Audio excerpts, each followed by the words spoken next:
কোহলির আসনে রাহুল। 5 বছর পর দক্ষিণ আফ্রিকায় একদিনের সিরিজ জয়, ১৭ রান করে নায়ক সঞ্জু। দক্ষিণ আফ্রিকায় মাটিতে দ্বিতীয়বার একদিনের সিরিজ জিতল ভারত। 2018 সালে বিরাট কোহলির পর লোকেশ রাহুল দ্বিতীয় অধিনায়ক যিনি দক্ষিণ আফ্রিকায় একদিনের সিরিজ জিতলেন। অন্যদিকে অভিষেকের 8 বছর পর ১৭ রান করলেন সঞ্জু স্যামসন। 8 বছর আগে অভিষেক হয়েছিল তার, কিন্তু ধারাবাহিকতার অভাবে বারবার বাদ পড়তে হয়েছে।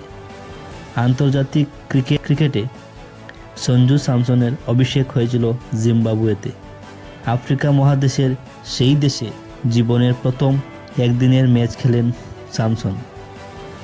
এইবার সেই আফ্রিকার অন্য একটি দেশে জীবনের প্রথম আন্তর্জাতিক ১৭ রান করেন Sanju. India versus south Africa third ODI ম্যাচে চোটের কারণে খেলতে পারেননি ঋতুরাজ গায়কোয়াড়, আর তার জায়গায় খেলে রজত পাটিদার। অভিষেক ম্যাচে 16 বলে 22 রান করে অন্য ওপেনার সাই সুদর্শন করে 10 রান। অধিনায়ক লোকেশ রাহুল করে 21 রান। 101 রানে 3 উইকেট হারায় ভারত। সেখানে সঞ্জুর সাথে জুটি করে তিলক বর্মা।